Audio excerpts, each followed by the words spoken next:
Bonjour Thierry Ripoll, merci beaucoup d'avoir accepté cette troisième interview sur la chaîne Philosciences. Ben, merci beaucoup et c'est un plaisir de vous retrouver.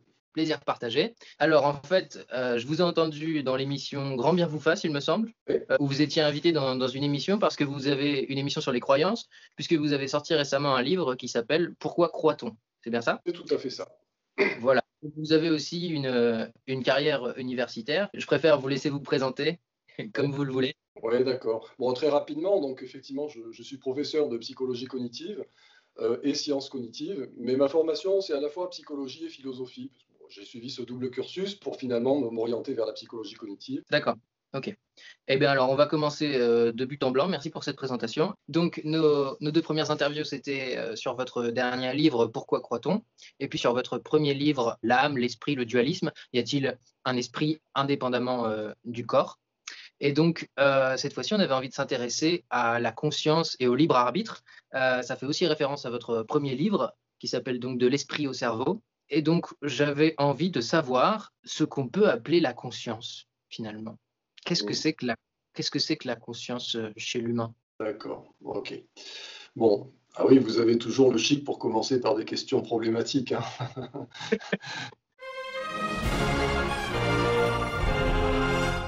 Je voudrais dire, c'est que, comme bien souvent, quand on essaye de définir les choses, on est un peu gêné par les mots, parce que finalement, pour décrire la conscience, bah, nous avons qu'un mot. Et en fait, on oppose souvent la conscience ou la conscience à la non-conscience, comme si en fait ça fonctionnait par tout ou rien.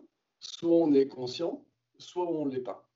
Bon, Mhm. c'est arbitraire, bah, c'est le propre de nos mots de faire des catégories un peu rigides, mais le Mhm. réel est souvent infiniment plus complexe que les mots dont on dispose pour le décrire.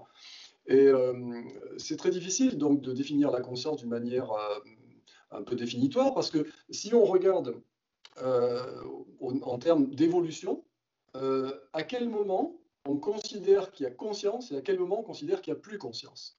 Bon, je suppose que si je vous pose la question, d'ailleurs, vous accepteriez volontiers de dire qu'un chimpanzé est conscient. J'ai du mal à arrêter ma phrase ici, c'est-à-dire conscient de quoi? Il a l'air d'être conscient de son corps.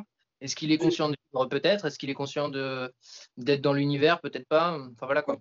voilà, donc, mais, non, mais ce que je veux dire, c'est que, bon, en général, on considère, hein, je veux dire, les travaux que l'on fait en psychologie comparative, etc., on considère que les chimpanzés sont conscients. Parce qu'ils se distinguent de nous de manière relativement mineure, et on peut montrer sur des tas d'expériences qu'ils ont une conscience assez développée, ils ont même ce qu'on appelle une métaconscience, c'est-à-dire conscience de ce qu'ils savent. C'est ce qui est déjà pas mal. Mais en fait, quand on descend le règne animal, on a toujours des difficultés pour dire, mais où est-ce que s'arrête la conscience, où est-ce qu'elle commence? Donc si je passe du chimpanzé au rat, bon, ben, on peut s'accorder, pourquoi pas, mais ensuite du rat à la grenouille, ça devient un peu plus difficile. De la grenouille au criquet, c'est un peu plus difficile. Mais on peut aller encore aller un peu plus loin, du criquet à la bactérie, et puis pourquoi pas de la bactérie à la molécule, etc. Donc le problème, c'est que la conscience, c'est quelque chose qui est apparu au cours de l'évolution du vivant sur Terre, qui se manifeste de manière massive chez l'humain et qu'on trouve de manière, on va dire, au fur et à mesure dégradée quand on remonte l'évolution.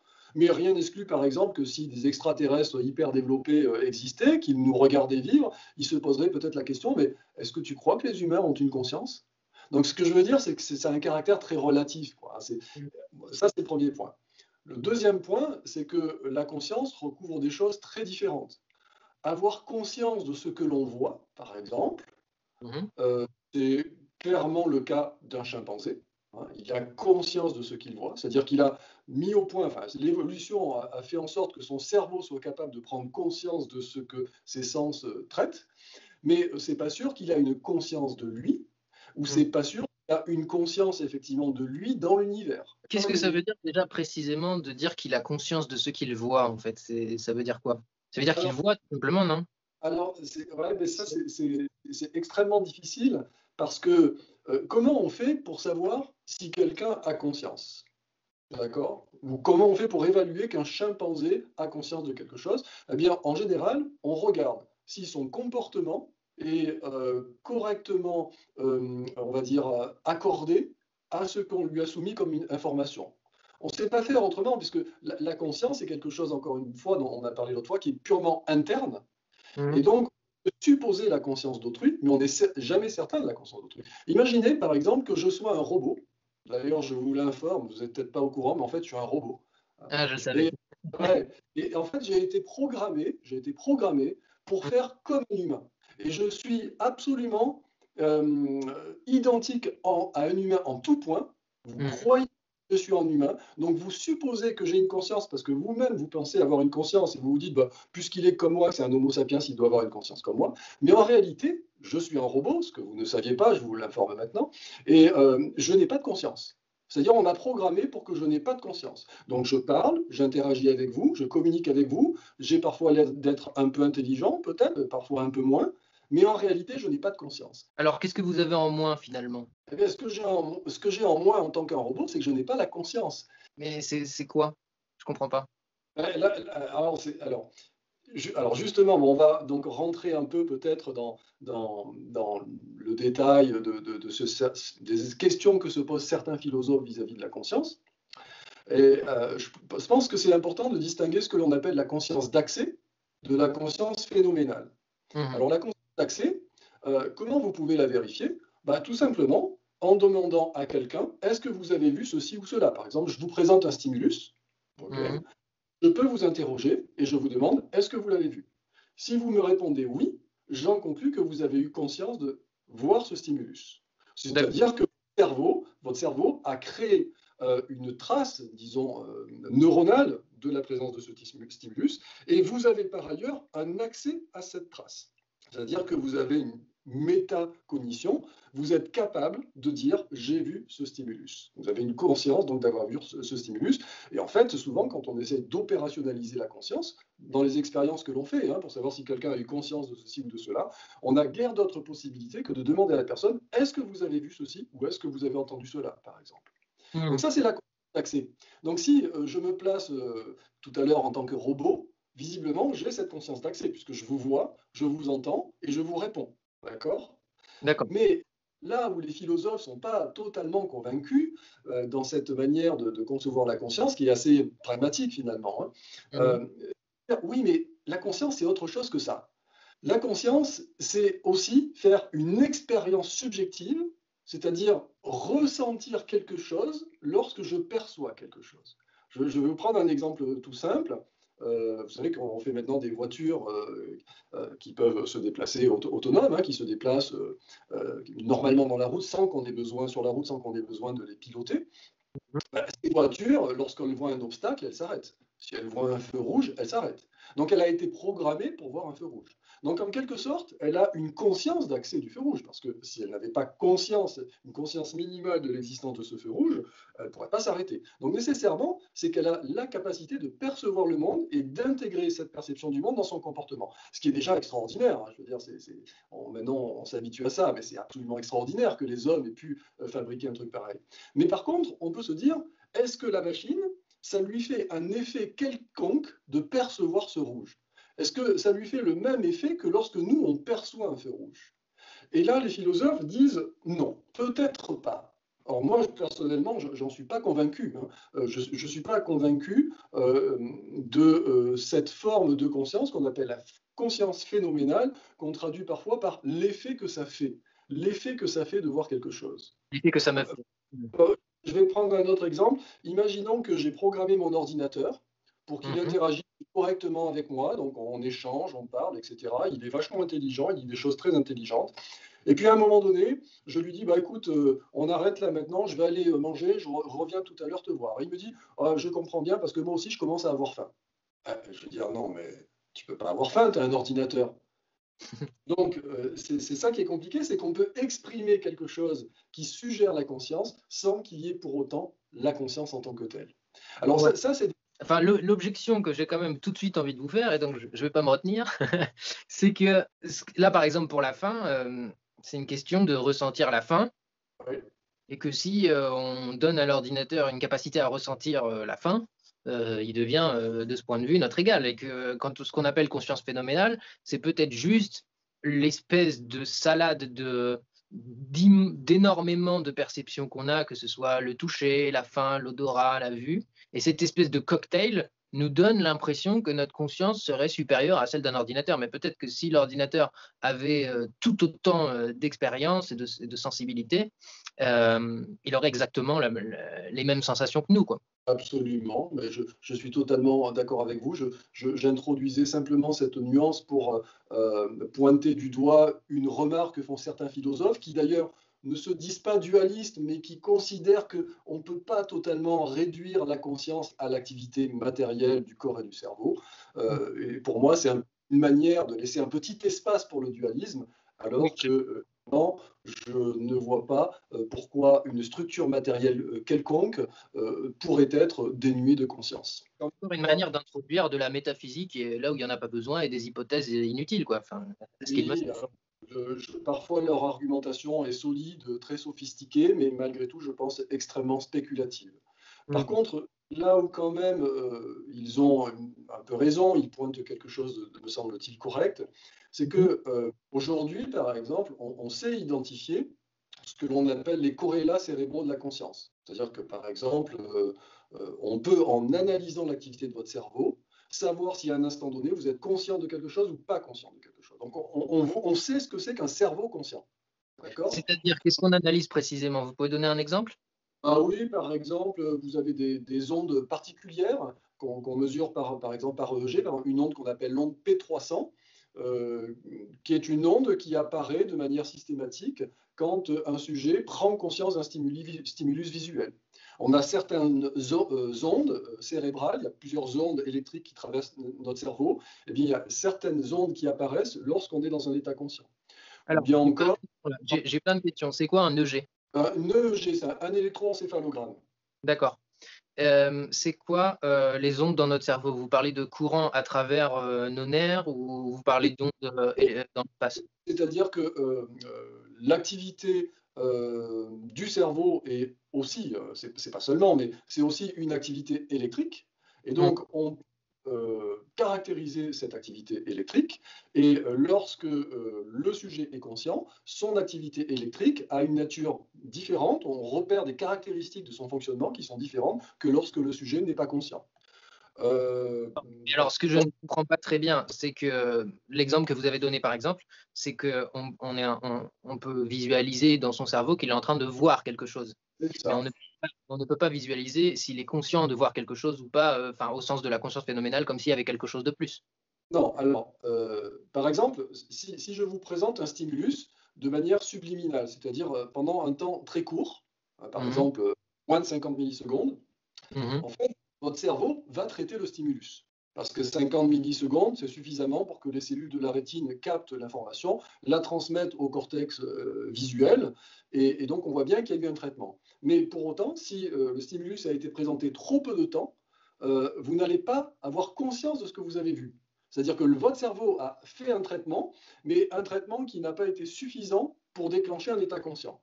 Par contre, si D'accord. je laisse ce stimulus présent un peu plus longtemps, par exemple 150 millisecondes, à ce moment-là, l'activité électrique et générale du cerveau va être modifiée et je vais savoir que vous avez conscience en voyant votre activité du cerveau et vous, ça va se manifester par le fait que vous alliez me dire j'ai vu ceci.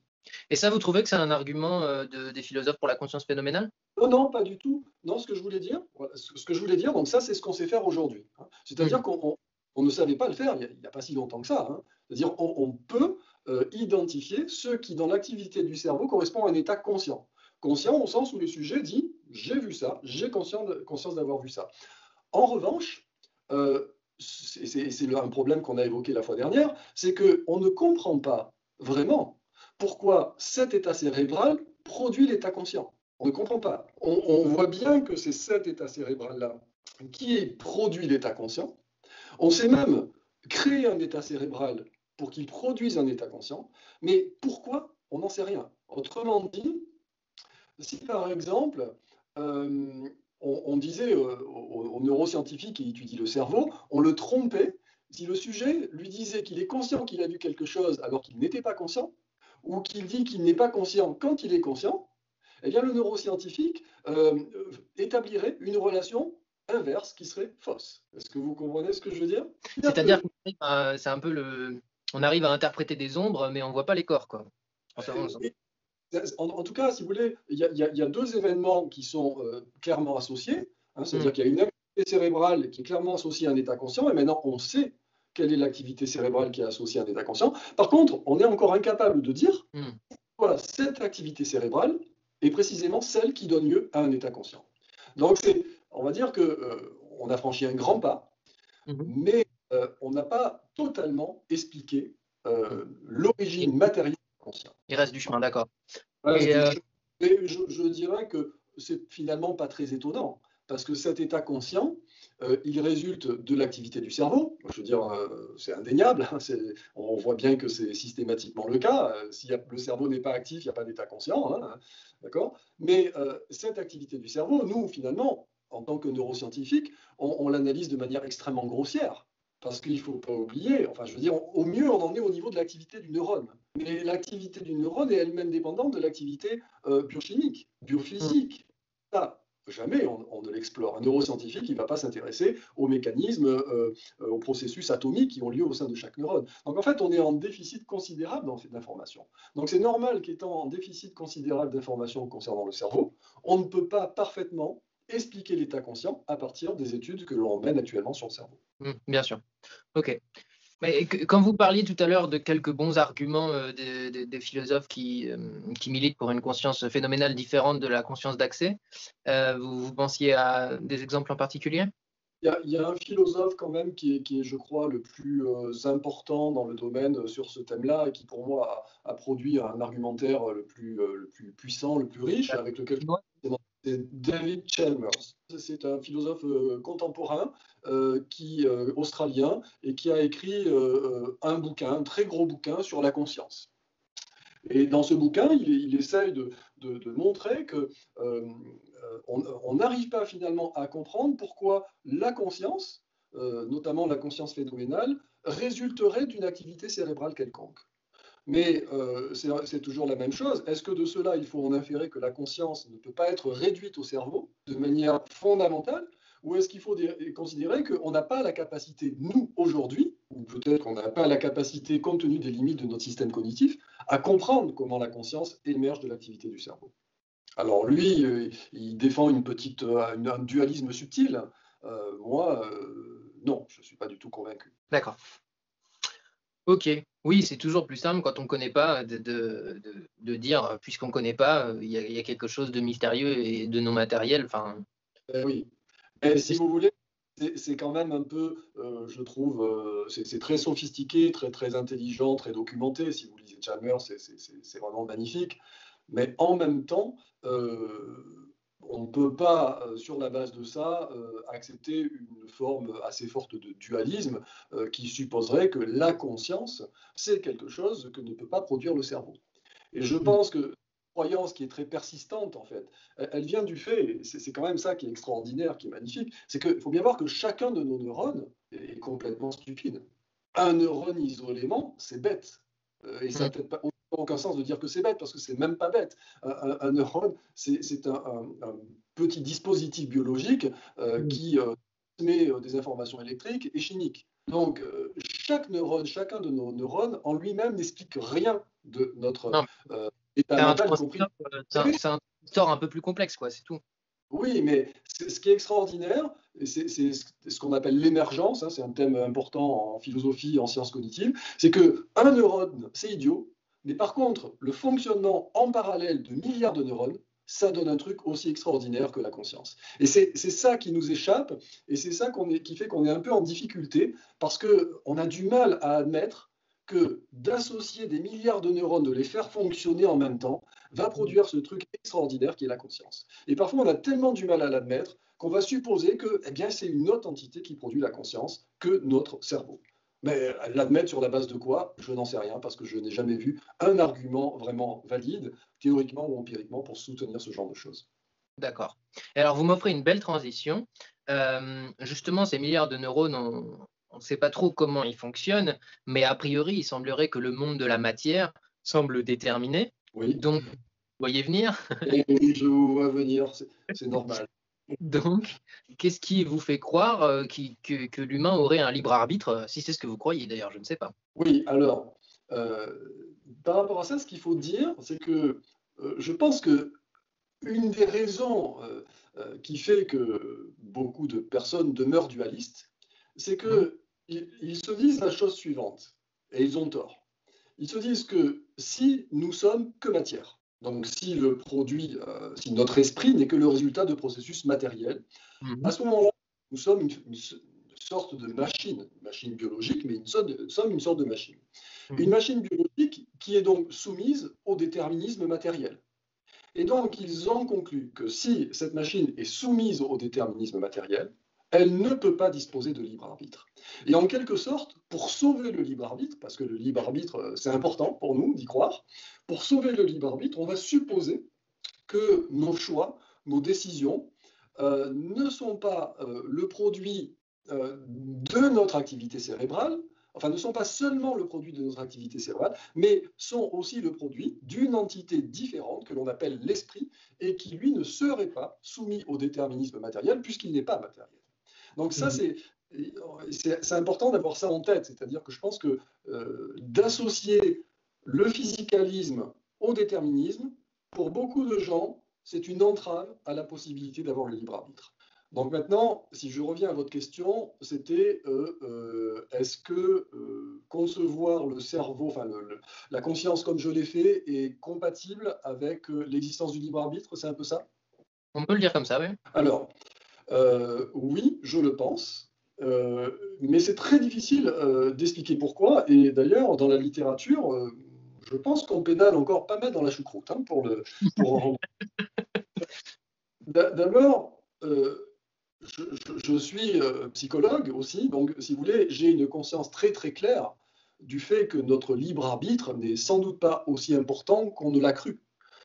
Pourquoi? Parce que quand vous êtes psychologue, cognitiviste ou autre, vous savez très bien qu'il y a des tas de processus inconscients qui déterminent notre comportement à notre insu et qu'on peut être amené à faire des choses parfois que l'on n'aurait même pas souhaité faire, mais que l'on a fait un peu malgré soi. Donc, je ne suis pas, comment dire, euh, hostile à l'idée qu'on dispose d'un libre arbitre, mais je suis parfaitement conscient que ce libre arbitre est sans doute relativement modéré.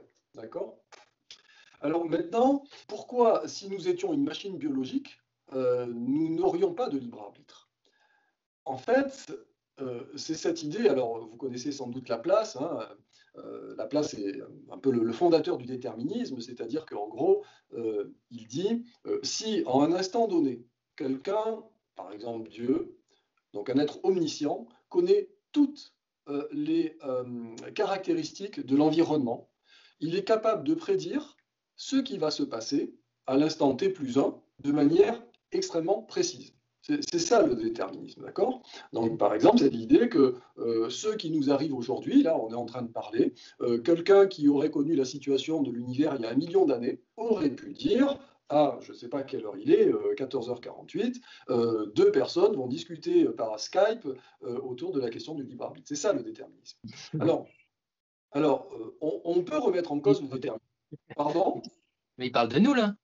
Oui, on, on- Pardon. on- on peut remettre en cause le déterminisme. Vous savez qu'il y a certains physiciens qui remettent en cause le déterminisme. En fait, on n'en sait rien. Moi, personnellement, je demeure un déterministe, c'est-à-dire que je pense que euh, tous les phénomènes qui ont lieu peuvent s'expliquer, et à partir du moment où ils peuvent s'expliquer, ils sont déterminés et on peut rendre compte de leur détermination. Et Mhm. ce qui est très compliqué pour les gens, c'est de dire, mais si on est déterministe, si le passé est déjà entièrement dans le présent, puisque, pardon, le futur est entièrement déterminé par le présent, Mhm. alors ce qui arrive doit arriver. Et donc, si ce qui arrive doit arriver, on ne voit pas comment les individus pourraient disposer d'un libre arbitre.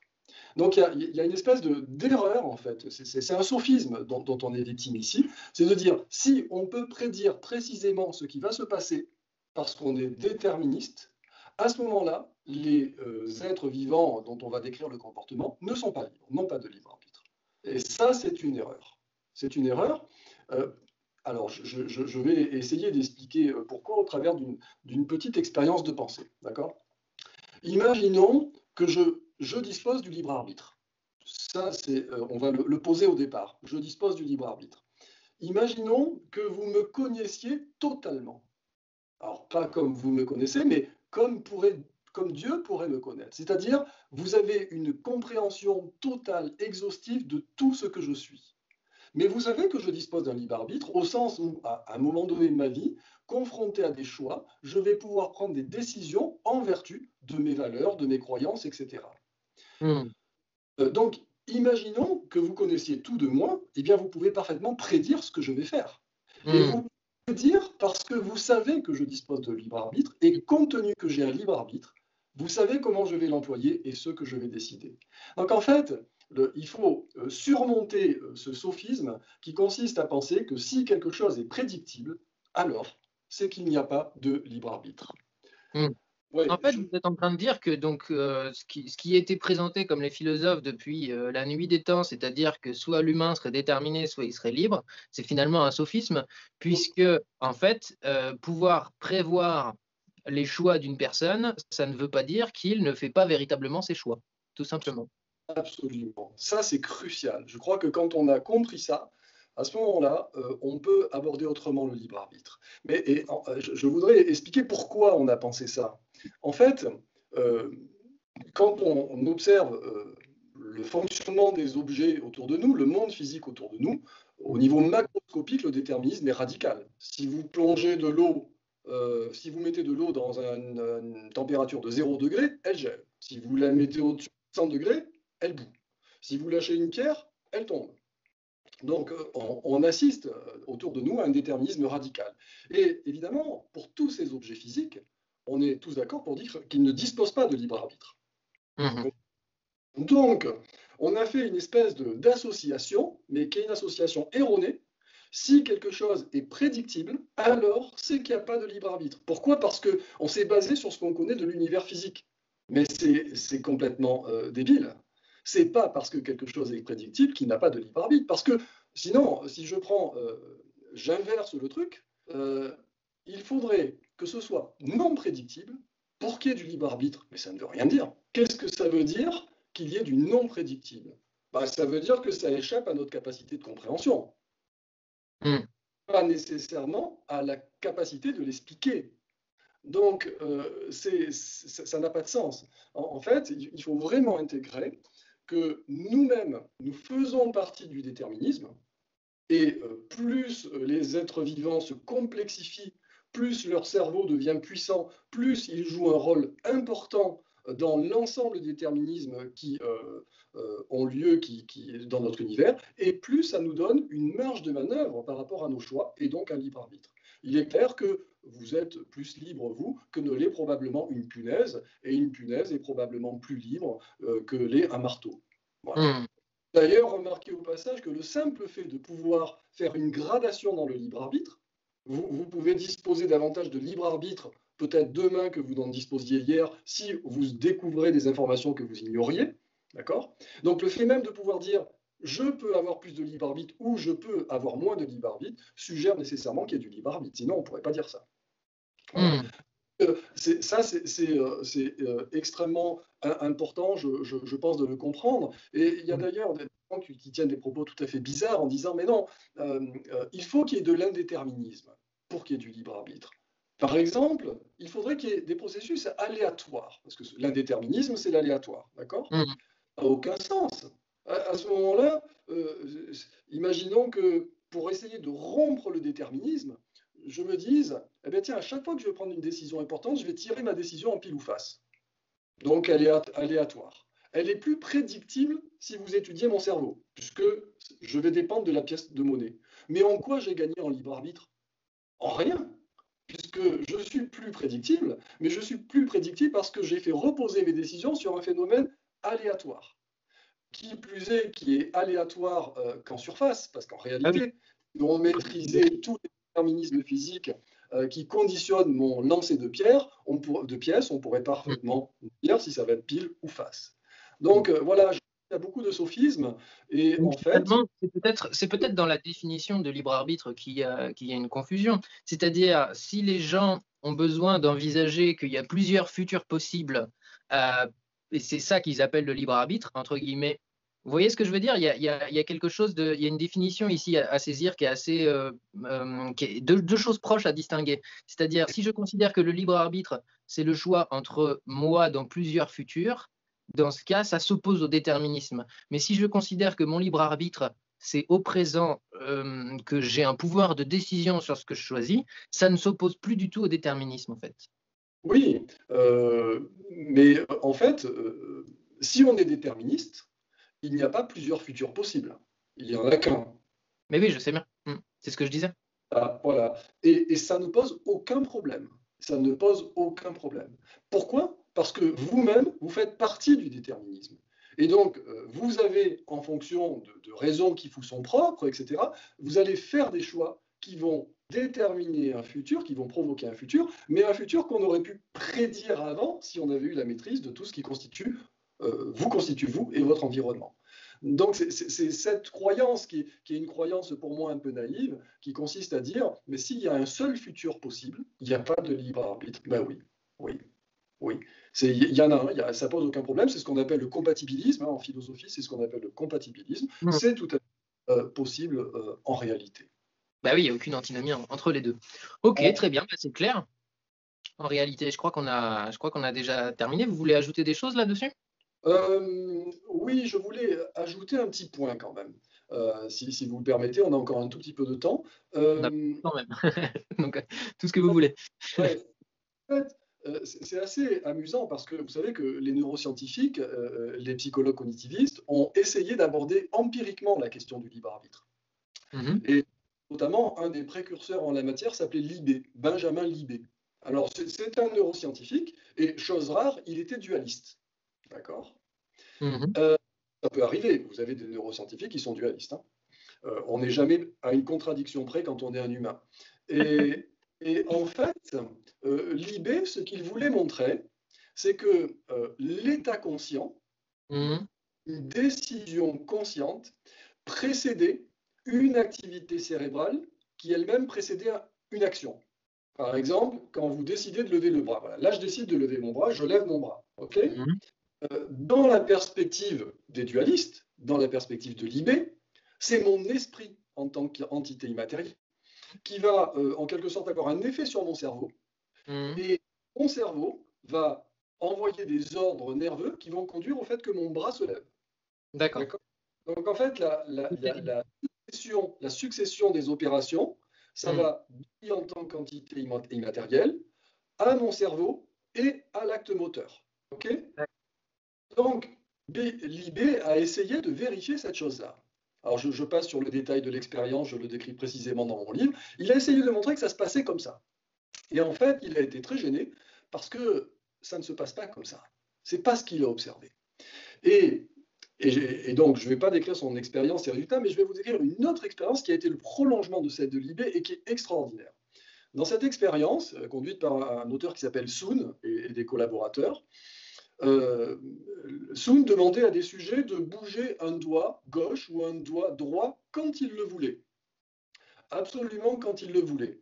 Et parallèlement à ça, on mesurait l'activité cérébrale du sujet tout au long de l'expérience. Et on demandait au sujet, peu importe les moyens, à quel moment il avait décidé de lever le doigt gauche ou le doigt droit. Okay? Donc on dispose de Mhm. l'acte moteur, bouger le doigt gauche ou le doigt droit. On dispose d'une indication temporelle sur le moment où le sujet a décidé en conscience de lever son doigt. Mhm. Et on dispose d'une description de l'activité cérébrale.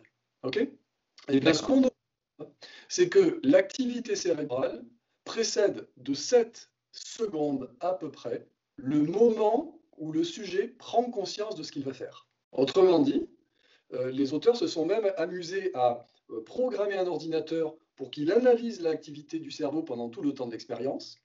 Et l'ordinateur est capable, avec un niveau de réussite bien au-dessus du hasard, il est capable de dire 7 secondes avant que le sujet ait conscience et décidé en conscience de faire quelque chose, il est capable de dire, dans 7 secondes, le sujet va décider de bouger son doigt gauche ou son doigt droit. Donc, Magnifique. c'est extrêmement étonnant, parce que ça veut dire que notre conscience, elle est à la traîne des processus physiques et des processus neuronaux. Mhm. Notre en fait, c'est un produit tardif de notre activité cérébrale. Donc, le schéma, si vous voulez, le schéma par rapport à la proposition de Libé est complètement inversé. C'est d'abord l'activité cérébrale, donc une activité qui est inconsciente, puisque Mhm. un neurone est inconscient, par définition, un neurone est inconscient, mais ces neurones qui vont s'activer tous en même temps vont produire un état conscient, celui Mhm. qui nous on dit, tiens, je décide de faire ceci ou je décide de faire cela, et ensuite, il y a l'action. Donc, on voit très bien ici que la conscience, dans un acte libre, puisque le sujet Et fait ce qu'il veut quand il veut, cette conscience, elle est totalement produite et déterminée par une activité matérielle, une activité du cerveau, qui, elle, est inconsciente au niveau de chaque neurone. comment on est sûr que, au moment où on détecte l'activité cérébrale, le gars n'est pas en train de se dire: «Je vais lever mon doigt gauche», Alors, comment on est sûr? Le sujet peut toujours nous tromper. parce qu'il Pardon? est censé appuyer sur un bouton ou nous le dire au moment où lui est conscient de la chose? En fait, le sujet bouge un doigt gauche ou le doigt droit. On Mmh. mesure le temps auquel il le fait à partir d'électromyogramme qui enregistre l'influx nerveux qui arrive au doigt, d'accord? Et le sujet voit défiler des lettres devant lui qui arrivent au rythme d'une lettre toutes les, je crois, 400 millisecondes. Et Mmh. il doit dire à quelle lettre, au niveau de quelle lettre, il a décidé qu'il allait bouger le doigt gauche et le doigt Ah droit. d'accord, Voilà. d'accord. Donc, en fait, alors le sujet peut très bien mentir, mais Mmh. bon, donc ils mentent, et puis les chercheurs l'ont fait sur eux-mêmes aussi, hein, et ça Mmh. marche de la même manière, Donc ils n'essaient pas de... donc Euh, donc Pardon? la prise de conscience, elle est, avant ou après le lever de doigt? Avant, avant, ah oui, Et quand le même avant. Heureusement, parce que si vous levez le doigt et que vous en êtes conscient qu'après, là, il y a un problème. Bah, c'est ce que j'allais dire. Est-ce que ça pose pas un problème juridique? Ah ben, pourquoi un problème? Ah, vous voulez dire par... Oui, un problème juridique, vous voulez dire que notre conception du libre arbitre n'a pas un impact sur notre manière de considérer la justice ou la responsabilité des humains, c'est ça? Mmh, c'est ça, ouais. Oui, ben oui, c'est un problème gigantesque. Et d'ailleurs, les juristes s'intéressent à cette problématique parce que ça peut donner lieu à différentes manières d'appréhender la responsabilité des gens. Et je ne sais pas si vous connaissez cette expression très très belle de Camus, je vais vous la citer. Si un homme est conduit par les lois de la nature à faire ce qu'il fait, d'accord? Donc ça, c'est le déterminisme, hein. Nous ne pouvons ni l'en approuver, ni le blâmer, pas plus que nous ne pouvons reprocher à une montre d'être en avance ou en retard. Bah, ça, c'est la fameuse confusion dont on parlait tout à l'heure entre déterminisme et libre arbitre. Absolument, absolument. Vous m'avez Donc, bien éduqué là, j'ai repéré. donc, mais on voit bien que là, Camus, il a associé ce problème du libre arbitre avec le problème de la justice, c'est évident. Mais donc c'est vrai, vous avez tout à fait raison, et personnellement, c'est peut-être ce qui fait que moi, je suis extrêmement indulgent, et comment dire, par rapport à des criminels, etc., j'ai une tendance à être très indulgent, et vous savez que, par exemple, aux États-Unis, on est au contraire très punitif. C'est un pays où on a maintenu la peine de mort, et j'imagine, je pense que c'est pas tout à fait sans lien avec Ça, le fait que les tiennent au libre arbitre comme si c'était de l'or, considèrent que c'est absolument fondamental dans la vie d'un humain, d'où aussi leur libéralisme économique, hein, il y a un lien mmh. entre ça, et donc plus vous considérez que le sujet dispose d'un libre arbitre, plus il a de responsabilités. Mais cela dit, qu'il soit responsable ou non, ça n'a pas nécessairement concrètement des implications majeures, parce que vis-à-vis de la société, de toute façon, si quelqu'un est un criminel, qu'il soit responsable ou non, vous avez tout intérêt à le punir de manière qui reste à discuter, qu'il faut apprécier, mais vous avez intérêt à le faire pour que les autres humains aient conscience de ce qu'ils risquent s'ils commettent un crime ou un délit. Mais bon, en tout cas, je crois personnellement, vous voyez que je crois en l'existence du libre arbitre, mais je pense qu'il est beaucoup plus modéré que ce que parfois le commun des mortels imagine, hein. Beaucoup de gens croient qu'ils décident ce qu'ils font. En fait, il y a des tas de facteurs inconscients qui décident souvent à leur place, mais je crois malgré tout que le libre arbitre existe. Il existe de manière modérée et il est tout à fait compatible avec une justice telle qu'on l'appréhende aujourd'hui chez nous. D'accord. Mais alors, petite question bonus que j'ai envie de vous poser. Hem, à l'aube d'un troisième confinement qu'on nous promet là depuis quelques semaines, hem, moi j'ai tendance à commencer à voir un parallèle entre les confinements et l'avortement.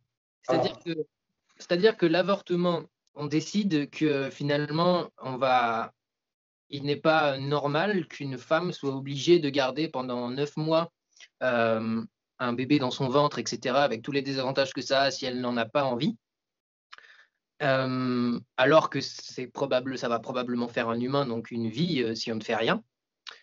Et donc qu'on considère que c'est déjà un être humain ou pas à différentes semaines, ça c'est pas mon propos, ça regarde mais bon, si on ne fait rien, ça va faire une vie. Et de la même manière, il semble que là, le corps social, on lui demande de se confiner donc pendant plus d'un an maintenant, et donc peut-être pour encore un an si les variants nous font une danse folle. Et donc, ce que je me dis, au bout de combien de temps de confinement ça devient contre-productif? C'est-à-dire, est-ce qu'il faudrait que le confinement dure 2 ans, 3 ans, 5 ans pour qu'on commence à se dire non, là c'est absurde, le coût est trop important en années de vie gâchée par rapport à l'année de vie sauvée, pour qu'on en arrive finalement à là où je veux en venir et ce qui raccroche avec notre thème du jour, euh, un système plus individualiste où on dit simplement aux gens, bon, bah, à partir de maintenant, on a assez fait les frais, que ce soit économiques, sociaux, psychologiques. Euh, les 15 millions de personnes qui sont faibles, c'est leur responsabilité de se protéger parce qu'on va tout rouvrir. Et ceux qui sont contaminés et malades bah, en seront responsables. Et malheureusement, il y a de grandes chances qu'on ne puisse pas les guérir s'ils se font Oui. manger et s'ils sont malades. Voilà, c'était un petit peu long, mais ça me torture un peu en ce moment. Qu'est-ce que vous pensez de ce questionnement? Si vous pensez qu'on n'est pas vraiment libre, j'imagine que vous êtes pour un confinement parce que vous imaginez que tous ces gens n'ont pas enfin, ne sont pas vraiment maîtres d'eux-mêmes et vont forcément être faibles et se mettre en situation de danger et mourir et que ça va être catastrophique, ce qui est probablement vrai. Et donc vous les en jugez pas responsables non plus, donc j'imagine que vous seriez pour un confinement le plus long possible, une échelle sociétale plutôt qu'une échelle individuelle, n'est-ce pas? Et je vais vous répondre en deux points. En fait, la question fondamentale qui est là-dessous, et c'est vrai qu'elle anime pas mal de débats actuellement, c'est le fait que le confinement soit liberticide. Et donc, c'est la priorité que l'on accorde à la liberté individuelle par rapport au collectif. Alors moi, je suis très méfiant par rapport à une justification d'action quelconque sur la base de la liberté que l'on devrait avoir. Parce que sinon, si on pousse à l'extrême, je ne vois pas pourquoi on empêcherait un homme de violer une femme. Je veux dire, on le prive de la liberté de violer une femme. On ne voit pas pourquoi on le priverait un milliardaire d'exploiter des centaines d'esclaves. Donc bon, l'argument de la liberté est Ça, important. c'est ce qu'on dit souvent. Ma liberté s'arrête là où commence celle des autres, c'est-à-dire là où je vais faire du mal aux autres Voilà. finalement. Mais là, il Donc ne s'agit pas de faire du mal aux autres, il s'agit que chacun puisse se faire du mal à soi-même finalement. et aux autres, parce qu'on peut aussi faire mal aux autres. Si vous ne faites pas gaffe vous-même à votre santé et que vous prenez le risque d'être contaminé, ça veut dire que vous prenez le risque de contaminer autrui. Donc votre comportement individuel ne concerne pas que vous, il concerne la société dans son ensemble. Donc Donc ce que je veux dire par en exemple, j'ai pris la décision d'avoir une conduite à risque, mais de ne pas aller voir de personnes à risque, c'est attendez, je voudrais finir par rapport à ce que je disais là juste avant. Ça veut dire que je considère qu'en matière de liberté individuelle, il ne faut pas être dogmatique. Voilà. Et je pense qu'il faut être très pragmatique. Donc, je pense que comme dans beaucoup de situations complexes, on fait un calcul bénéfice-risque. on est D'accord? d'accord. Donc, personnellement, actuellement, je suis plutôt favorable, si la situation se dégrade, à ce qu'il y ait un confinement qui me pèse, mais j'y suis plutôt favorable. Mais il est évident que si on devait prolonger le confinement trop longtemps, il est probable que les conséquences du confinement, à un moment donné, pourraient devenir plus préjudiciables pour nous tous que l'absence de confinement. Et ça, c'est un calcul extrêmement compliqué parce que ça prend en compte des paramètres économiques, sociologiques, psychologiques, environnementaux.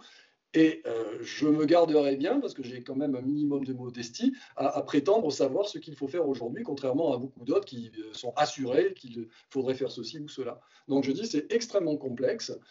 Il me semble qu'actuellement, mais je ne suis pas absolument sûr de moi, il me semble qu'actuellement le confinement est probablement une mesure qu'il va falloir adopter, mais je suis aussi persuadé que si ça doit se prolonger, on ne peut pas pendant des années poursuivre la lutte face à cette pandémie au travers d'un confinement qui deviendrait catastrophique. Voilà ce que je pense.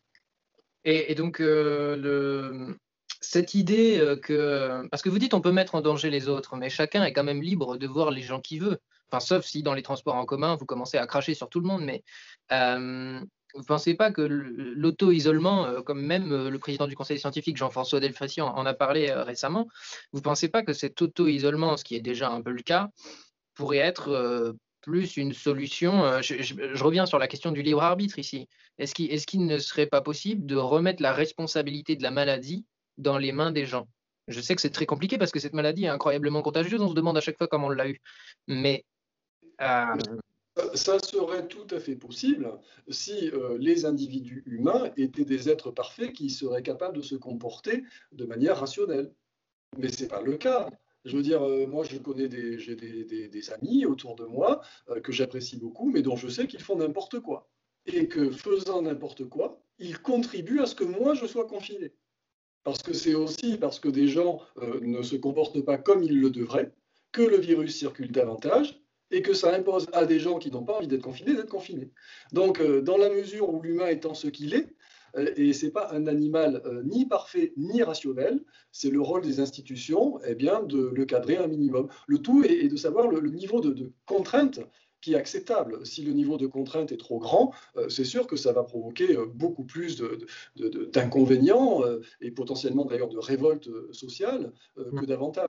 Donc je crois que c'est une question de dosage. Moi, je n'ai pas une vision dogmatique du problème. C'est vraiment pour moi une question de dosage. ben alors pour moi aussi, c'est une question de coût-bénéfice, hein. Je n'ai aucun dogme là-dessus. Mais justement, je voulais vous demander, parce que vous semblez, quand vous parlez, vous, des coûts et bénéfices, vous semblez parler de l'après-confinement. C'est-à-dire en termes d'entreprises qui vont être détruites, en termes de maladies psychiques, etc. Mais est-ce qu'on ne peut pas aussi analyser tout simplement le temps de vie gâché? C'est-à-dire 67 millions de personnes qui ont, par exemple, une année de vie gâchée.